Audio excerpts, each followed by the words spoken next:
पहले तो वो जहां पर एलोकेशन हो रखा है इन्वेस्टर्स का और बढ़ चढ़कर खरीदारी दिखती है वो है सरकारी कंपनियों में। ये सरकारी ठप्पे वाली कंपनियां बहुत स्पीड से चल रही थी। अभी तक तो हमने यही देखा पिछले 2 साल बहुत ही अच्छे रिटर्न्स दिए, लेकिन अब क्या ये railways, defence, energy stocks, power stocks, इन पे अब क्या करना चाहिए? आज 20-20, 25-25% उससे भी ज्यादा गिरावट देखने को मिल रही है कई स्टॉक्स में। देखिए, दो चीज को जोड़ते हैं बाद में, पहले उसको एक सेपरेटली समझ लेते हैं। कंपनी के जो नतीजे हैं उसके अंदर कोई बदलाव नहीं आया है, ना कोई बदलाव आएगा। गवर्नमेंट की कंपनी की मैं बात कर रहा हूँ, क्योंकि जो हिसाब से गवर्नमेंट ने ऑर्डर बुक पोजीशन रिलीज की है वो अगले 3 या 4 साल के लिए तो एटलीस्ट विजिबिलिटी है।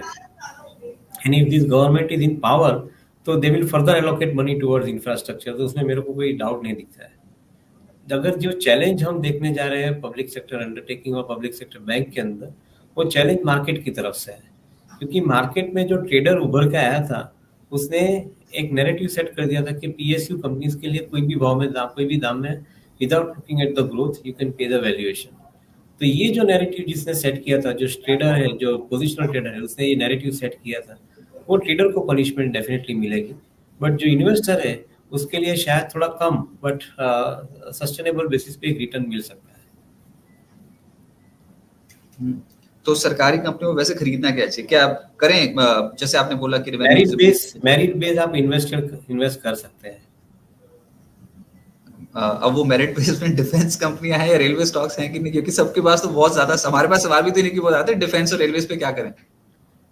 आई थिंक फंडामेंटल्स में वही बोल रहा हूँ, fundamentals neither defence nor railway में चेंज हुए हैं। They continue to remain strong because government का जो अप्रोच है, करीबन 11 लाख करोड़ का कैपिटल एक्सपेंडिचर प्रोग्राम अभी वो इंटरिम बजट में भी रखा था। अगले 4-5 साल के अंदर भी आई थिंक ये प्रोग्राम हर साल 10%, 15% बढ़ के ही आएगा। तो फ्रेंकली स्पीकिंग आई थिंक उसके अंदर कोई ज्यादा बदलाव नहीं आने वाला है।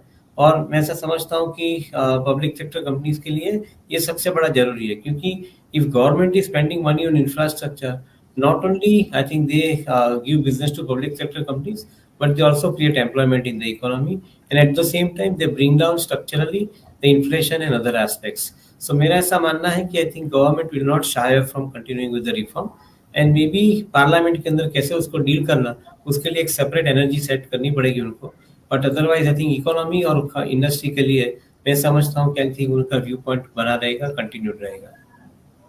सर वही बात है कि सरकारी बैंक्स और प्राइवेट सेक्टर बैंक्स अगर मार्केट में रिटर्न देखें तो फिर अभी तो पीएसयू बैंक्स के रिटर्न बहुत स्ट्रांग थे टिल डेट।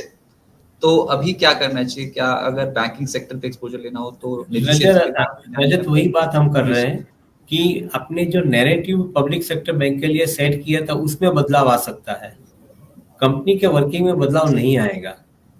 मैं ऐसे ही बोल रहा हूँ कि कंपनी के वर्किंग के अंदर बदलाव नहीं आएगा, कंपनी के वर्किंग अभी भी ठीक रहेंगे, बेटर रहेंगे। आपने जो नैरेटिव रख दिया था पब्लिक सेक्टर बैंक और पब्लिक सेक्टर कंपनीज के लिए, उसमें शायद थोड़ा बहुत चेंज आ सकता है, because that is a perception change more than anything else on the fundamental side.